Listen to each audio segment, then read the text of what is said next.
श्याम नाम का एक गरीब मजदूर था। वो रोजाना की मजदूरी करके जो कमाता उन्हीं पैसों से घर खर्च चलता।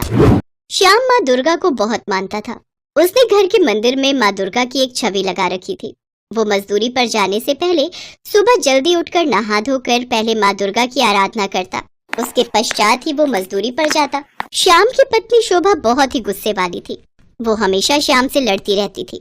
जय माँ दुर्गा, हे माँ दुर्गा, चाहे कितने भी दुख और परेशानियां आए, मुझे पता है आप मेरे साथ हो, तो मुझे किसी भी बात की कोई चिंता नहीं।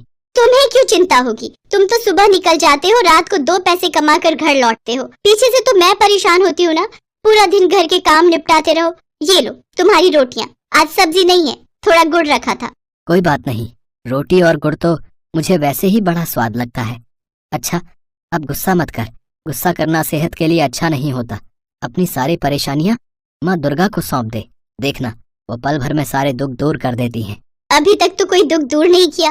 कल भी गरीबी में जी रहे थे, आज भी गरीबी में जी रहे हैं। पता नहीं तुम्हारा विश्वास क्यों उन पर बना रहता है। मुझे तो बिल्कुल भी विश्वास नहीं होता। मैं तो बस तुम्हारे कहने पर थोड़ी बहुत पूजा पाठ कर लेती हूँ, नहीं तो मेरा तो मन ही उठ गया इस पूजा पाठ से। एक तो पहले ही गरीबी से परेशान है, ऊपर से तुम जानते हो हमारी शादी को 8 साल पूरे हो जाएंगे, पर अभी तक हमें संतान सुख भी प्राप्त नहीं हुआ। मुझे तो लगता है सारी परेशानियां हमारे ही जीवन में लिखी है। शुभा, आज तुम्हें भगवान पर विश्वास नहीं हो रहा है, पर देखना, एक दिन तुम खुद माँ दुर्गा की शक्ति को जान जाओगी। शुभा, भगवान के घर देर है पर अंधेर नहीं। अच्छा, मैं काम पर जा रहा हूँ। श्याम काम पर चला जाता है, पर धीरे धीरे शाम को मजदूरी का काम मिलना कम हो गया। घर में बहुत परेशानियां आ गई। फिर एक शाम जब श्याम घर आया तो शोभा से बोला, शोभा, यहाँ तो मुझे कोई भी काम नहीं मिल रहा था। बड़ी मुश्किल से सूरज के साथ दूसरे गांव में 10-15 दिन के लिए काम मिला है। अब मैं यही सोच रहा हूँ कि चला ही जाता हूँ। थोड़े पैसे आ जाएंगे तो घर की हालत में सुधार हो जाएगा, पर तुम अकेली रह पाओगी? अरे कोई बात नहीं, अकेले रहने में क्या ही परेशानी है। काम भी तो करना है ना। पैसे नहीं कमाओगे तो घर कैसे चलेगा। तुम मेरी चिंता मत करो, तुम आराम से जाओ। अच्छा तुम बैठो, मैं तुम्हारे लिए कुछ खाने का बना लेती हूँ। शोभा रसोई में खाना बनाने लगी। अचानक जमीन पर गिरे पानी पर उसका पैर फिसल गया और वो बहुत तेज गिर गई। शोभा दर्द से चिल्ला उठी। हे दुर्गा मैया, ये क्या हो गया? श्याम शोभा को बिस्तर पर लिटा देता है और पड़ोस में रहने वाले वैद्य जी को बुलाकर लाता है। श्याम बेटा, शोभा के पैर का मांस फट गया है, जिसको ठीक होने में कम से कम 1 महीना लगेगा। अब सब कुछ कैसे होगा दुर्गा मैया? शोभा तो चल फिर भी नहीं सकती। चिंता मत करो, मैं ठीक हूँ। तुम काम पर चले जाओ, नहीं तो बहुत परेशानी हो जाएगी। तुम्हें इस हालत में अकेला छोड़कर मैं कैसे चला जाऊँ? मुझे तुम्हारी चिंता होती रहेगी। मैं सूरज को मना कर देता हूँ। नहीं नहीं, सूरज भैया को मना मत करना। बड़ी मुश्किल से वैसे ही तुमको ये काम मिला है। अगर तुम नहीं गए तो तुम जानते हो अगले कुछ दिनों तक मजदूरी के बिना गुजारा करना बहुत मुश्किल हो जाएगा। और फिर कुछ दिनों की तो बात है, मैं किसी न किसी तरह गुजारा कर लूंगी। ठीक है, मैं जल्दी लौट आऊंगा। तुम अपना ख्याल रखना। हे देवी मैया, मैं शोभा को आपके भरोसे छोड़कर जा रहा हूँ। मेरी पत्नी शोभा का ख्याल रखना माँ, उसके साथ रहना, उसकी रक्षा करना। अगले दिन शाम दूसरे गांव काम पर चला जाता है। उसके जाने के कुछ देर बाद एक लड़की शोभा के पास आती है। शोभा बिस्तर पर लेटी हुई थी। वो बड़ी मुश्किल से उठकर दरवाजा खोलती है। कौन हो तुम? किससे मिलना है? मेरा नाम भवानी है। श्याम भैया ने मुझे आपकी सेवा करने के लिए भेजा है। वो सूरज भैया है ना? मैं उनकी साली हूँ, कल ही गाँव से आई थी। सूरज भैया ने दीदी को बोला कि मैं आपकी सेवा के लिए आ जाऊँ। श्याम भैया ने कहा है कि जब तक वो लौट कर नहीं आते तब तक मैं आपकी सेवा करूँगी। अच्छा, तुम्हें भेजा है? कितना ख्याल रखते हैं ये मेरा। अब आप चिंता मत करो, आप बस आराम करो। अब से घर के सारे काम और आपकी देखभाल मैं करूंगी। आपके पैर में चोट लगी है ना, मुझे श्याम भैया ने सब बता दिया। अब आप आराम से बैठो, मैं आपके लिए गरम गरम खाना बना कर लाती हूँ। पर घर में तो कुछ भी खाने का नहीं है, तुम मेरे लिए क्या बनाओगी? श्याम भैया ने मुझे रास्ते में सामान खरीद कर दे दिया था, वो मैंने दरवाजे पर रख दिया है।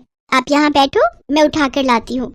शोभा पहचान ही नहीं पाई कि उसके घर में तो साक्षात माँ दुर्गा उसकी सेवा के लिए आ चुकी थी। माँ दुर्गा ने अपने चमत्कार से पूरे घर को अन्न और धन से भर दिया। देवी माँ भवानी के रूप में शोभा की खूब सेवा करती थी। देवी माँ शोभा के पैर में औषधि का लेप लगाती तो शोभा के पैर के दर्द को आराम मिलता। भवानी, तुम्हारे आ जाने से मुझे बहुत आराम मिला है। तुम मेरा कितना ख्याल रखती हो। तुम्हारी सेवा से मेरा पैर बिल्कुल ठीक हो गया, पर अब तुम वापस जा रही हो, ये सुनकर मेरा मन बहुत दुखी है। कुछ दिन और ठहर जाती। अब मुझे जाना ही होगा। आपका पैर ठीक हो गया, श्याम भैया भी कल आ जाएंगे और मुझे भी यहाँ रुके हुए बहुत दिन हो गए। अब मुझे वापस लौटना होगा। जाते जाते मैं आपको कुछ देना चाहती हूँ। ये लो, ये नारियल। नारियल? ये किस लिए भवानी? ये नारियल अब इसे तोड़कर आप खा लेना। देखना अगले 9 माह के बाद आपके घर में एक बहुत ही सुंदर प्यारा बालक जन्म लेगा। सचमुच तुम कितनी अच्छी हो भवानी। ऐसा लगता है कि तुम्हें हमारी सारी दुख तकलीफ पता है। मैं इस नारियल को जरूर खाऊंगी। इसके बाद भवानी वहां से लौट गई। तभी श्याम और सूरज आ गए। शोभा ने श्याम से भवानी के बारे में बात की तो वो हैरान रह गया। सूरज की तो कोई साली थी ही नहीं। श्याम को भी कुछ समझ नहीं आ रहा था। मैंने तो किसी को नहीं भेजा। शोभा, तुम्हारा पैर तो बिल्कुल ठीक हो गया। वैद्य जी ने तो कहा था कि काफी समय लगेगा। भवानी ने मेरे पैर की मालिश की, मरहम लगाया, जिससे मेरे पैर का दर्द बिल्कुल ठीक हो गया। अगर उसे आपने नहीं भेजा तो फिर किसने भेजा? वो तो अपने साथ बहुत सारा सामान भी लाई थी। देखो, भंडार घर में बहुत सारा सामान पड़ा है। शोभा श्याम को भंडार घर में लेकर जाती है। वो दोनों चौंक जाते हैं। भंडार घर में अन्न और धन भरा हुआ था। वहीं धरती पर माँ दुर्गा के चरणों के निशान देखकर श्याम सब कुछ समझ जाता है। उसकी आंखों से आंसू की धारा बह जाती है और वो उन चरणों पर माथा टेक कर खूब रोता है। शोभा भी अब तक सब कुछ समझ गई थी। शोभा, माँ दुर्गा स्वयं हमारे घर आई थी। उन्होंने तुम्हारी सेवा की, इस घर को अन्न धन से भर दिया। हे मैया, मुझे आपके दर्शनों का सौभाग्य नहीं प्राप्त हो सका। मुझे उनके दर्शन हुए पर मैं उन्हें पहचान नहीं पाई। मैंने तो उनसे अपनी सेवा करवाई, सारे घर का काम करवाया। हे माँ दुर्गा, मेरी भूल को क्षमा कर देना। आपने हमारे लिए इतना कुछ किया और मैंने कभी आपकी ठीक से पूजा तक नहीं की।